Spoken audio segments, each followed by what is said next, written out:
So I've worked with 2 popes, a number of kings, princes, presidents, rock and roll bands, and a huge number of queens.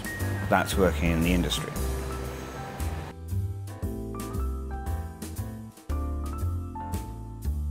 We had shot a series of 5 concerts, Wings doing 5 concerts. We started putting them together, and Paul and I said, wouldn't it, or Paul's is besotted with animation.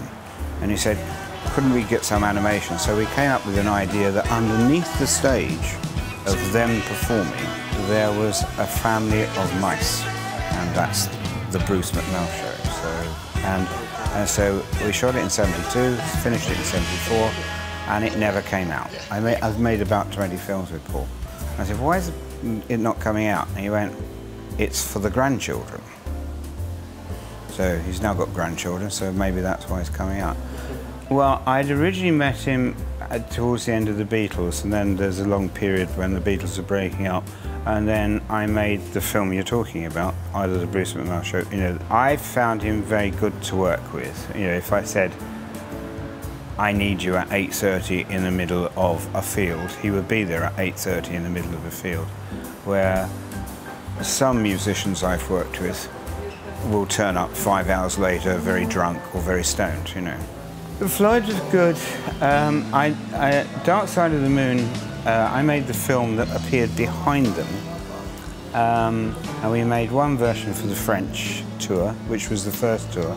And then we made another version for the English tour. And I was supposed to do the American tour, but by that time, Roger and I had fallen out. Dave Gilmour, I just think, is the nicest person in the world. Dave, like a few years ago, he sold his house. He had bought it for, I can't remember, you know, like £100,000, and he sold it for £10 million. And then he gave the difference between 100,000 and 10 million to a charity.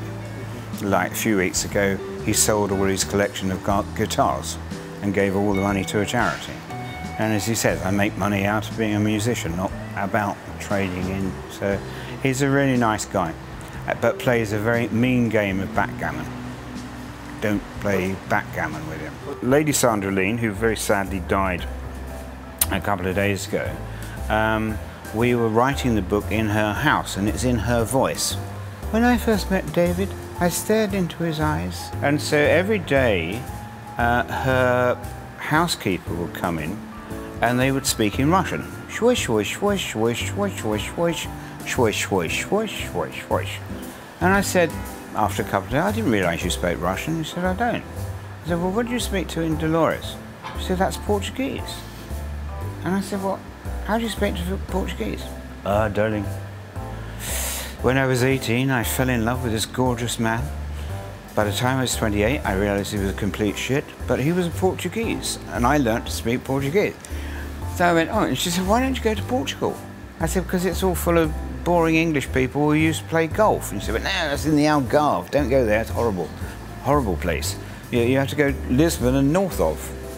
That's where I am, Lisbon and north of. So, no, it's Sandra Lean's fault I'm here.